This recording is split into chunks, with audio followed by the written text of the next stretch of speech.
Kapag pala naglagay ka ng unang pigang gata sa mainit na kawali, dapat huwag masyadong guguntining maigi para hindi sumama ang plastic at hindi mahulog lahat at hindi matapon. Pagkatapos ay ilagay mo yung sinakob or panotsa. At halu-haluin mo ito para magbanding all together yung unang gata at saka yung panotsa. Kailangan bago mo ihulog yung panotsa, kailangan mo munang palaputin maigi yung unang piga na gata. At pag nagbanding all together na yung gata at saka yung panotsa, kailangan may nakasaing ka na glutinous rice or malagkit. Pagkatapos ay ilalagay natin ito sa tinunaw natin kanina na panotsa at gata. Tapos, kailangan halu-haluin mo lang na parang ganyan. Nakakapagod lang yung maghalo-halo dito pero nahuhulaan mo na ba kung anong iluluto ko? Kung tama ang nasa isip mo, yun na yun, Bes. Pero ito ay authentic biko ni Ate Bes.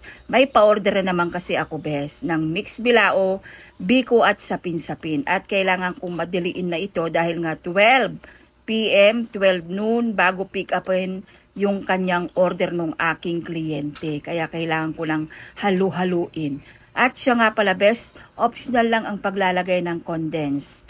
Kung ayaw mo lagyan, okay lang. At pag naluto na, syempre i-transfer natin ito sa may malaking bilao. Ito na ang ating mixed biko at sapin-sapin ni Ate Bes. Ang presyo nito ay 1,500 po. Hindi po sapilitan ito sa may gusto lang dahil nga medyo mahal ang gata, Bes. Kaya medyo mahal ang aking fries. Dahil nga marami akong ingredients na nilalagay sa aking kakanin. Hindi lang basta-basta condensed, may butter pa po yan. Puro ka cravings. Kaya wala kang naiipon napupunta lahat sa pagkain. Aray ko! So anyway, ewan ko ba, Bes, pag ganitong tag-ulan talagang lumalabas itong cravings na champurado na to. Sino ba naman kasing hindi maghahanap sa champurado pag ganitong tag-ulan, di ba? Kahit sino gusto ng champurado. Kaya kung ako sa'yo, Bes, magluto ka na rin kung gusto mo mag-cravings ng champurado. So anyway, Bes, pumunta ako ng palengke kanina at naghahanap ako ng tableya.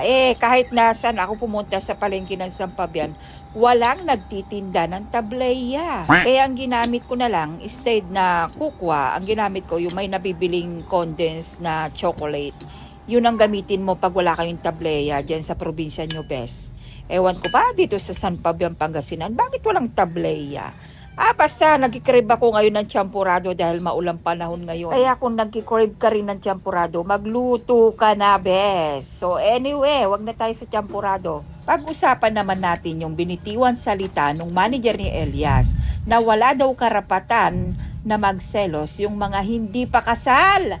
Aray ko! Lahat naman tayo pwedeng magselos kahit na hindi pa kasal at kahit na walang hawak na marriage contract. Pwedeng magselos. Ano yan, Bes? Bato ka, ganon? Bato ang damdamin mo? Walang human rights dito sa ibabaw ng mundo. Aray ko naman. Tayo pwedeng magselos, Bes, kahit na hindi pa kasal. So ayun lang, Bes. Share ko lang. Ingat. God bless. Bye!